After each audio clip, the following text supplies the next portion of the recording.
Assalamualaikum warahmatullahi wabarakatuh. Balik lagi sama gua Robi di Haus Cerita Misteri. Apa kabar kalian semuanya? Semoga kalian selalu diberi kesehatan dan dimurahkan rezekinya. Gua merasa bulu di sekujur tubuh gua berdiri semuanya ketika gua membaca cerita ini. Gua kali ini akan bercerita tentang villa horor yang ada di Lembang, yang bagi gua sangat menyeramkan. Cerita ini berasal dari Brief Story, yang itunya langsung aja lihat di deskripsi nanti, oke guys. Dimana Nisa, Danang, Hani, Putri, Dimas, di sana dia berencana untuk liburan ke Kota Kembang di Bandung. Tapi mereka nggak nyari yang namanya hotel, tapi mereka ingin nyari perumahan ataupun villa. Nah, kejadian akal itu dimulai di sana. Tapi sebelum kita lanjut ceritanya, tolong kalian like dulu video ini, dan bagi yang belum subscribe, cepet subscribe ke sini supaya kalian nggak ketinggalan video dari Haus Cerita Misteri berikutnya. Apa kalian sudah siap dengar ceritanya? Yuk, Haus Cerita Misteri.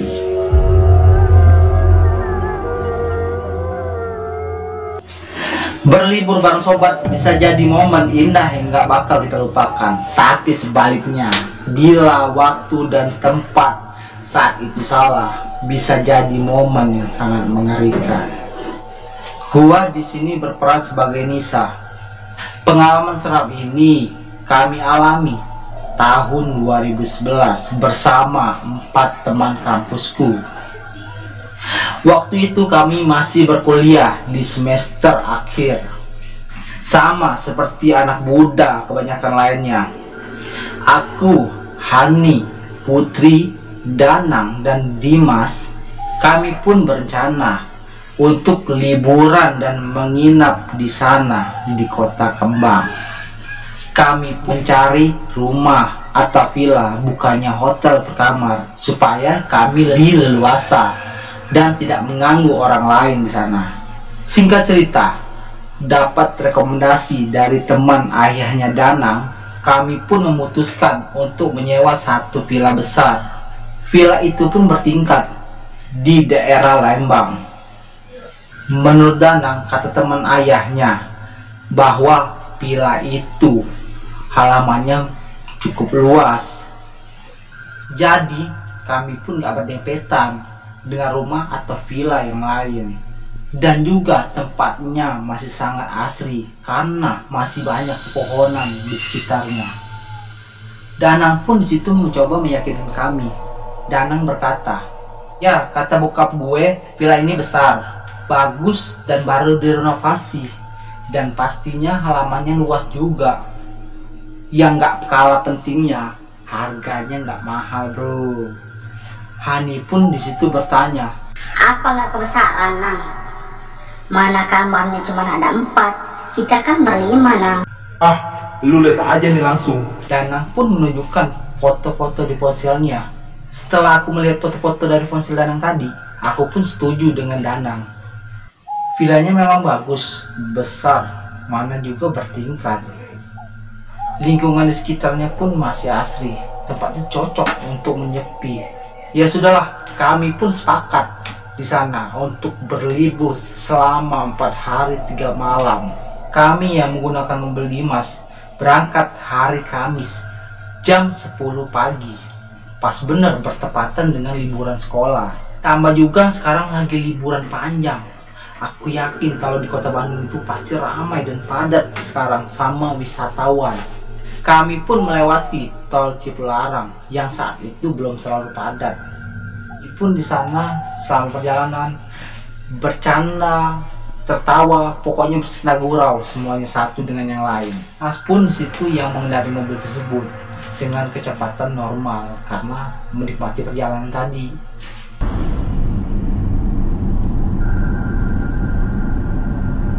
Seperti biasa ketika liburan kami seperti ini nih, kami begitu senang dan selalu bersemangat. Lagi bersama sahabat-sahabatku. pasti menjadi momen yang menyenangkan. Seharusnya sekarang menunjukkan jam 12 siang. Kami sudah tiba di jalan tol Pastur, arah menuju Jakarta ke Bandung. Halo Pak Epi, kami akan nyampe ke villa sekitar jam 3-an ya, karena kami ini mencari makan dulu. Pastinya, tujuan pertama kali kami sampai ke Bandung adalah makan. Di salah satu tempat makan favorit kami, Cihampelas. Nah, setelah makan, kami baru melanjutkan perjalanan menuju villa tersebut. Selesailah kami makan sekitar jam 2 siang. Lalu kami mengikuti rencana selanjutnya, yaitu menuju ke villa tersebut. Dari Cihampelas, kami pun lewati Cipagati. Lalu melewati Jalan Setiabudi menuju ke Lembang. Sampainya di ujung Jalan Setiabudi, tepatnya di depan terminal, Dimas pun membelokkan arah mobil ke arah kiri. Dan aku pun bertanya di sana, Mas, kenapa belok ke kiri, nggak lurus aja? Dimas pun menjawab, Enakan belok sini, jalannya nggak macet, mana pemandangannya juga asik kok. kami pun menurut saja. Toh juga Dimas kan banyak keluarganya di Bandung, jadi dia lebih tahu situasi di sana. Benar kata Dimas, jalan di sini jauh lebih lenggang dan pemandangannya pun di situ sangat indah. Banyak warna-warni bunga di pinggir jalan. Tanya memang banyak di sini. Memang agak jauh, lebih agak berputar-putar, tapi kami menikmati perjalanan saat itu. Singkat cerita, akhirnya sebentar lagi kami nyampai. Aku udah gak tahan pengen rebahan, badanku sakit semua rasanya.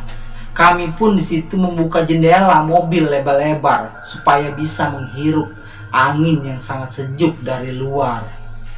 Putri yang awalnya tadi diam terus, sekarang pun berbicara.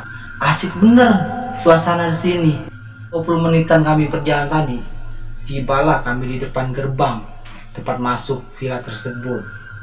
Gerbang pintu tempat kami masuk itu sangat tinggi dan besar, besi warna hitam.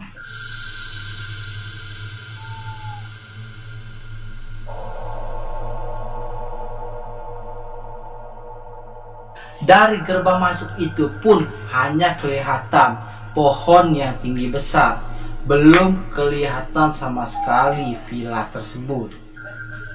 Sepertinya baru saja di sini turun hujan karena banyak genangan air di pinggir-pinggir jalan. Jalan itu pun kecil, hanya bisa dilalui satu mobil aja. Dan lagi-lagi yang kami lalui jalan menanjak. Setelah 2 menit kami berjalan, barulah kelihatan ada bangunan gedung. Tampaknya itu gedung villa. Karena di situ nggak ada lagi bangunan selain bangunan itu. Entar dulu, ternyata ada bangunan satu lagi di sebelah kanan. Bentuknya agak kecil dari bangunan utama. Hani pun bertanya di situ. Yakin lo Nang, ini villanya? Danang pun menjawab, Sebentar, aku mau nelpon Pak Epi dulu. kemudian Dimas memarkirkan mobilnya, lalu kami pun turun dari mobil itu di depan villa tersebut. Sementara Danang lagi menelepon Pak Epi, kami pun mencoba mengitari villa tersebut untuk sekedar melihat keadaan sekitar villa itu. Benar kata Danang, memang ini villa lama, tapi masih kelihatan rapi dan bagus. Sepertinya memang baru saja direnovasi villa ini. Temboknya tebal dan kokoh. Villa itu bercat putih. Sedikit ada garis di pintu kusen dan jendelanya. Halamannya pun cukup luas. Di sekitar villa itu terhampar rumput hijau yang sangat rawan. Pohon pinus pun banyak, tinggi menyulam. Tempat ini masih begitu asri dan sejuk. Di sisi lain, aku pun tertarik dengan bangunan kecil yang ada di sebelah kanan. Iya, bangunan kecil itu sangat menarik perhatianku. Bentuk bangunan itu pun persegi panjang dengan atap benteng yang segitiga. Memang kecil, tapi nggak terlalu kecil. Dinding temboknya pun 1 atau 2 meter. Itu pun hanya fondasi saja, selebihnya kayu yang jadi penunjang atap. Aku pun bertanya dalam hati sambil aku berdiri di depan pintu ruangan itu. Ini bangunan apa sih sebenarnya? Pintu kayu itu pun besar. Sepertinya nggak dikunci karena agak sedikit terbuka dari pintu itu. Aku pun semakin tertarik di situ karena aku mendengar suara sepertinya berasal dari dalam ruangan itu. Kret kret kret kret. Suara apa sih itu? Gumamku sendirian. Suara aneh. Semakin aku ingin membuka pintu dan masuk ke dalam rumah itu. Dan suara itu pun terdengar lagi. Kret kret kret kret. Akhirnya aku nekat untuk meraih gagang pintu dan aku buka pintunya perlahan. Setelah aku buka pintu itu sebagian, aku pun tidak bisa melihat ke arah dalam karena di dalam itu sangat gelap. Sedikit pun di situ nggak ada cahaya. Di situ pun aku tambah penasaran. Lalu aku buka pintu itu dengan full. Dan suara itu menjadi-jadi. Tiba-tiba Dimas pun berteriak, Nisa, ngapain lu di situ? Ayo masuk. Dimas mengagetkanku tiba-tiba. Ya sudahlah, jadi aku tutup lagi pintu itu tanpa melihat apa-apa di dalam sana. Di situ aku pun penasaran. Jadi aku ingin bertanya kepada Pak Epi. Dan ternyata Pak Epi pun sudah datang dari tadi. Pak Epi pun yang sedang berbincang kepada Danang. Di situ aku bertanya, Pak, itu bangunan apa ya? Oh itu Neng, itu gudang, gak usah masuk situ ya, karena banyak barang-barang kotor sana. begitu kata Pak Epi sambil dia mengisap rokok. Lelaki itu pun berumur sekitar 40 tahunan. Tubuhnya kurus dan berkumis tebal. Oh ternyata itu gudang. Tapi aku masih penasaran di situ karena aku mendengar suara misterius dari dalam ruangan itu. Suara apakah itu?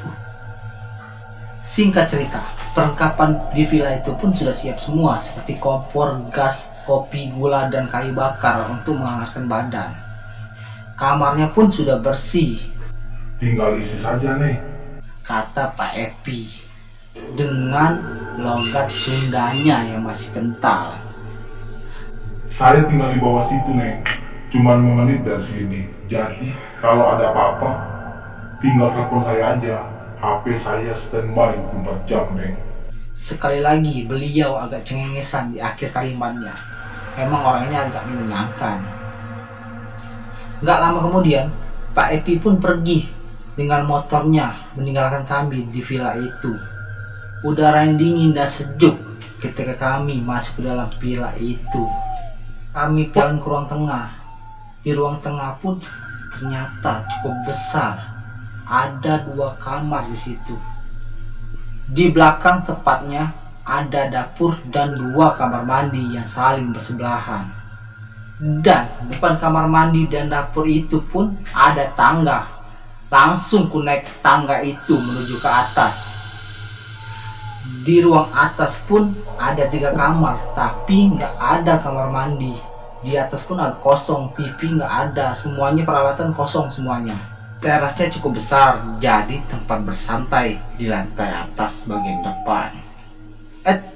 Tunggu dulu, apa gue nggak salah dengar? Di atas ada 3 kamar, di bawah ada 2 kamar. Bukannya kemarin Danang bilang cuma ada 4 kamar? Kok tiba-tiba bisa jadi 5 kamar? Nah, kok kamarnya bisa jadi 5?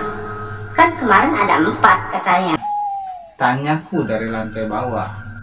Iya, tadi gue telepon Pak Epi dan dia bilang kunci kamar itu rusak, jadi nggak bisa dibuka. Lagian juga di dalamnya kan gudang. Jawab Danang sambil tangannya tertuju ke kamar itu. Oh gitu ya. Pertanyaan pun muncul. dari benakku. Seberapa susah sih memperbaiki kunci pintu sampai-sampai pintu itu ditutup dengan rapat. Ya sudahlah, aku nggak mau memikirkannya lebih jauh lagi. Secara keseluruhan, villa itu pun sangat nyaman karena cocok untuk menyepi dan menjauh dari hingar-bingar kota Jakarta yang sangat sesak. Pada awalnya kami pun senang dengan keadaan dan suasana di situ. Aku, Dana, Putri, ntar malam mau nyari ayam. Lu mau ikut nggak, Nis? Soalnya Hani nggak mau ikut katanya. Jam 4:30 sore nanti kami rencananya mau ke pasar Lembang. Jawabku. Enggak ah, aku di sini aja. Ya sudahlah kalau begitu. Dan akhirnya mereka bertiga pun berangkat menggunakan mobil. Tapi sebelum berangkat, Hani pun bilang dia mau ikut sampai ke toko nggak jauh dari villa itu. Soalnya dia mau membeli minuman dan makanan kecil. Dan Hani pun berkata, sudah, nanti aku jalan kaki saja ke villa, soalnya nggak jauh juga kan dari sini. Dan di sini kejanggalan mulai terjadi. Akhirnya aku sendirian sore itu di villa. Dan di sini kejanggalan mulai terjadi. Akhirnya aku sendirian sore itu di villa. Setelah sahabatku tadi pergi belanja semua, aku pun bersantai di depan TV sambil menunggu Hani yang kembali. Seharusnya sih Hani ini nggak lama, kan tokonya nggak jauh juga dari villa ini. Aku pun berkata dalam hati. Sekitar 20 menitan, aku pun kebelet pengen pipis, kebiasaan di tempat dingin. Dan aku pun berjalan menuju kamar mandi yang letaknya di belakang. Yang sudah aku bilang dari awal tadi, ada 2 kamar mandi yang letaknya bersebelahan. Kamar mandi yang menggunakan pintu tebal dan di dalamnya masih memakai bak yang cukup besar. Walaupun di situ sudah ada air mancur dan air panasnya.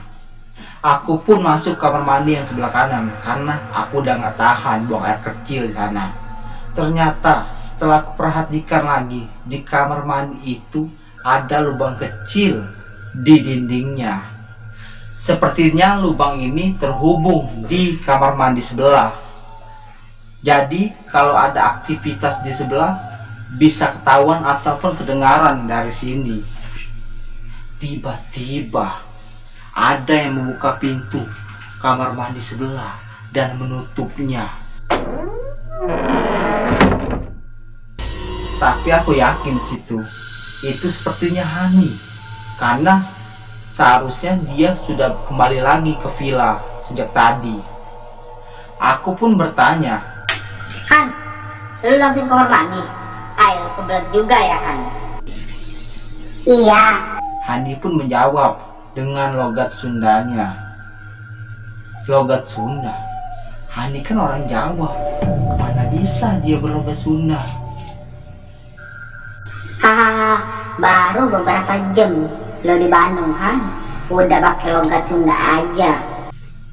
Jawabku dari dalam kamar mandi. Iya. Hihihi. Hani pun menjawab pelan sambil cekikikan. Dasar Hani, begitulah gumamku dalam hati. Setelah keluar, aku pun bermaksud ingin kembali ke ruang tengah. Tapi yang anehnya, ketika aku lewat di depan pintu kamar mandi sebelah, pintunya terbuka lebar dan tidak ada siapa-siapa di situ. Hani kemana ya? Kok nggak ketahuan keluarnya? Dan aku pun berpikir mungkin Hani sudah kembali ke kamarnya di atas. Aku pun nggak berpikir macam-macam. Aku kembali ke ruang tengah dan bersantai lagi di depan TV. Ketika lagi asik-asiknya bersantai, tiba-tiba Hani muncul dari pintu depan yang begitu banyak membawa belanjaannya di kedua tangannya. Hani pun berkata, Aduh, agak jauh ya berarti tokonya. Mana jalannya nanjak lagi. Dia pun langsung merebahkan tubuhnya di sofa. Aku pun bertanya, Han, apa benar lu baru datang? Beneran nih lu baru datang? karena aku sangat penasaran di situ. Lah iyalah. Kayaknya lu kaget ngeliat gua. Kayak ngeliat setan aja lu. Hani pun jawab, Lu lagi nggak bercanda kan? Apa lu lagi ngerjain gua? tanya gua yang masih penasaran di situ. Enggak Nisa. Apa lu ngeliat keringat gua bercucuran kayak gini? Kayak habis hacking. Ada apa sih emangnya? Aku pun menjawab, Nggak ada apa-apa kok. kalau Hani baru saja datang, jadi siapa yang ada di kamar mandi sebelah? Singkat cerita, malam pun tiba. Sekitar jam 7 malam, Dimas, Danang, dan Putri akhirnya kembali ke villa dengan semua keperluan yang kami butuhkan. Aku yang sore tadi baru saja mengalami kejadian aneh sudah bisa sedikit tenang karena kami sudah berkumpul semuanya. Akhirnya malam pertama kami menghabiskan waktu dengan barbecue di teras atas, berbincang bersenda gurau sambil menikmati dinginnya malam ini. Oh ya, dari teras atas ini kami pun bisa menikmati lampu kota di malam hari yang menjadi pemandangan indah saat itu. Sungguh, saat itu momen yang sangat menyenangkan. Seperti yang kubilang tadi, ketika aku berada di tempat dingin, aku ingin sering pipis. Dan tiba-tiba sekitar jam 9 malam, hasratku muncul lagi. Aku kebelet ingin buang air kecil. Aku bawa dulu ya. Aku kebelet lagi nih. Aku pun bilang begitu. Ah, beser lu Nis, kalau lagi di Bandung, mau gua temenin nggak? Kata Dimas. Nggak perlu kok, sebentar aja. Jawabku. Lalu aku bergegas ke bawah dan teman lainku masih tetap di teras atas. Sesampainya aku di bawah, memang saat itu situasi terang benderang karena kami membiarkan lampu di depan dapur itu menyala semua, termasuk 2 kamar mandi itu. Aku pun berjalan dengan tenang dan santai, tapi tiba-tiba aku teringat lagi dengan kejadian sore tadi. Aku pun berburu melangkah supaya cepat ke kamar mandi. Aku memilih kamar mandi sebelah kanan lagi, tapi sebelum aku masuk ke kamar mandi itu, aku melihat dulu kamar mandi yang sebelah kiri. Ternyata pintunya terbuka. Masuklah aku ke dalam kamar mandi itu, dan parnokku muncul lagi. Aku tak mau was-was di situ. Terdengar suara orang yang sedang menutup pintu kamar mandi sebelah. Terdengar lagi. Awalnya aku pun diam sambil menajamkan pendengaranku, tapi nggak ada suara apa-apa lagi. Aku pun penasaran. Put, Hani, apa itu lo ya? Jangan bercanda deh kalian.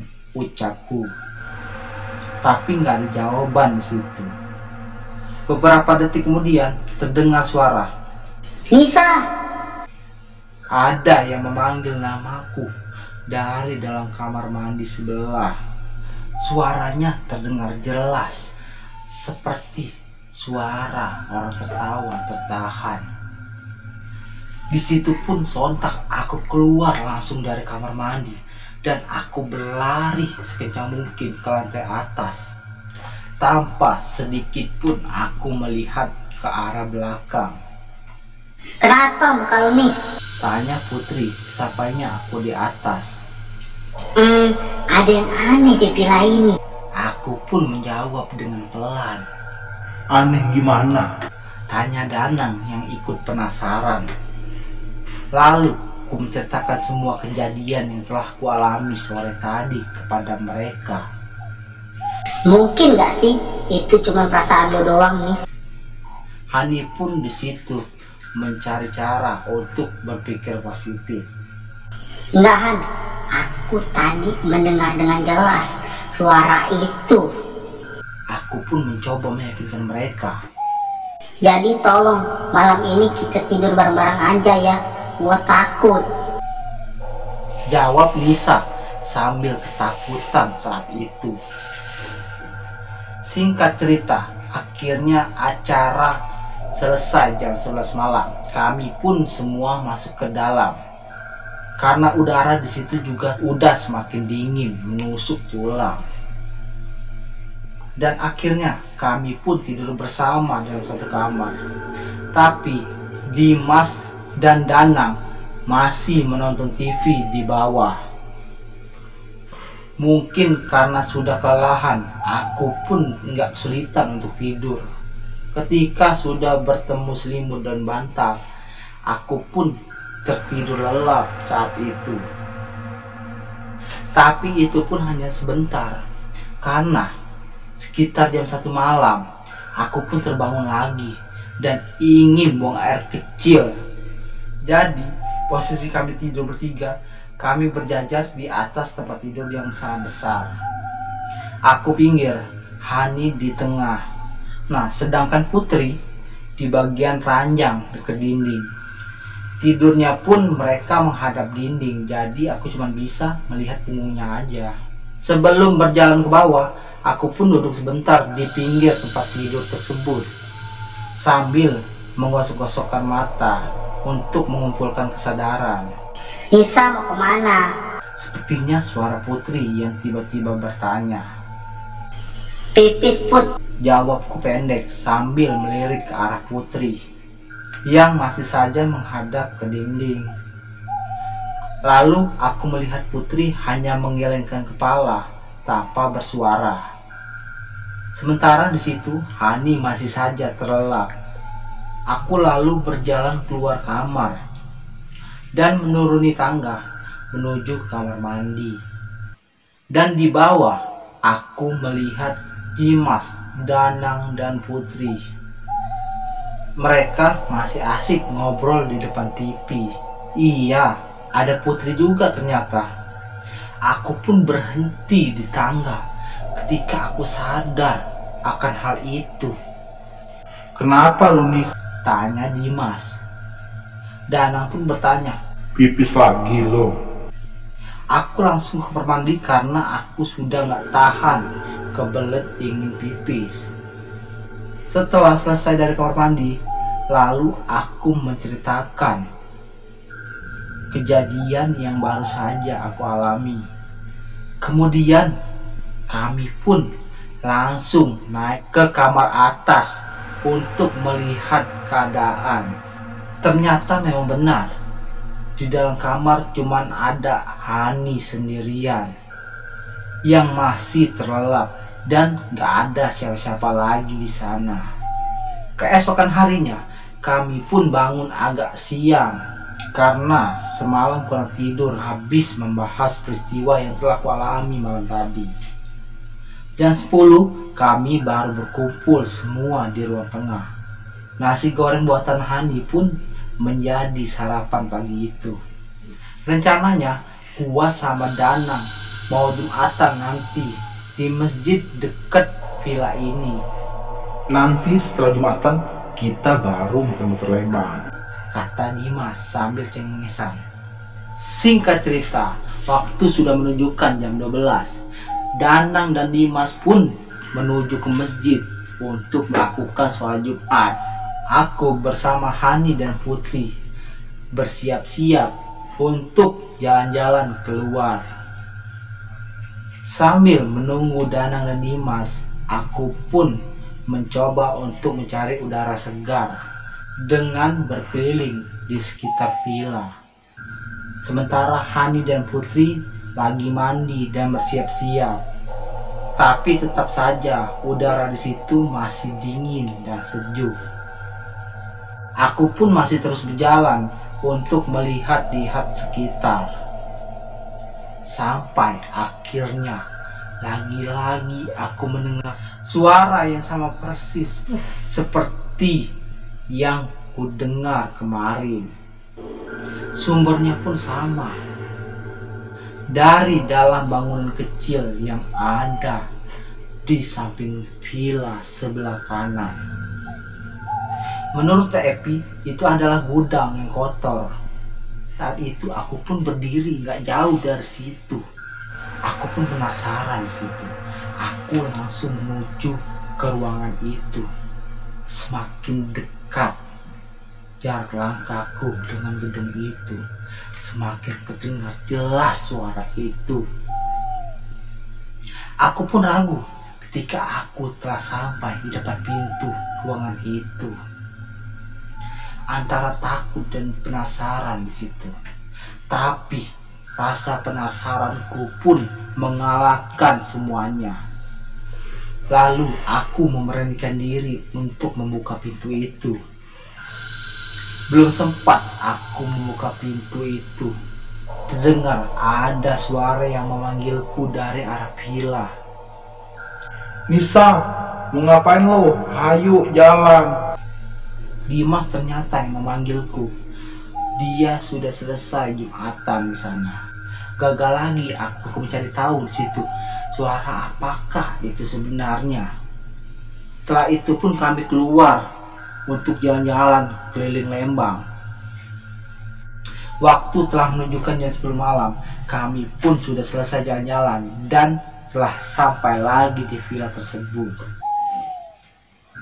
Beda dengan malam kemarin yang cuacanya begitu cerah. Malam ini cuaca begitu gerimis, awan tertutup dengan mendung. Di dalam villa kami pun bergantian mandi untuk membersihkan diri. Setelah itu kami berkumpul lagi di ruang tengah. Kami pun bercanda dan bersenda gurau, mencoba untuk melupakan peristiwa malam kemarin yang begitu seram dan mencekam. Jadi singkat cerita, mereka tuh jam 12 malam tidur bersama dalam satu kamar. Semua pun berjalan normal. Gak lama kami masuk kamar, kami pun semua langsung tertidur lelap. Tapi sebentar saja, karena sekitar jam 2 ada kehebohan di dalam kamar. Aku pun menjadi kaget dan terbangun. Nisa, ayo cepetan beresin barang-barang lo. Kita pergi dari villa malam ini juga. Begitu kata Dimas, karena dia panik dan heboh. Ada apa, Mas? Yang lain pada kemana? Tanyaku yang jadi ikut-ikutan panik di situ. Nanti aja gua cerita. Sekarang lu beresin barang-barang lo. Yang lain semuanya udah pada di bawah. Udah siap pergi semua, kata Dimas.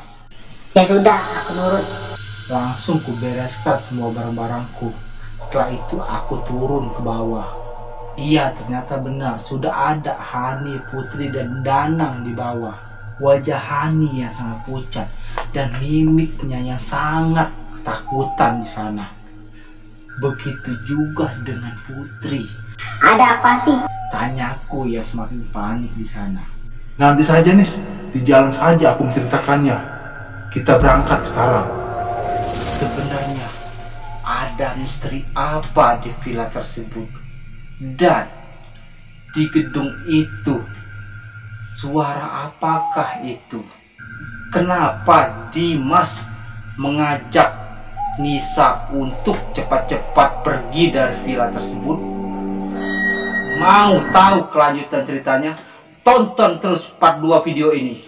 Tapi sebelum itu, like dulu video ini dan subscribe ke sini supaya kalian nggak ketinggalan video house cerita misteri selanjutnya.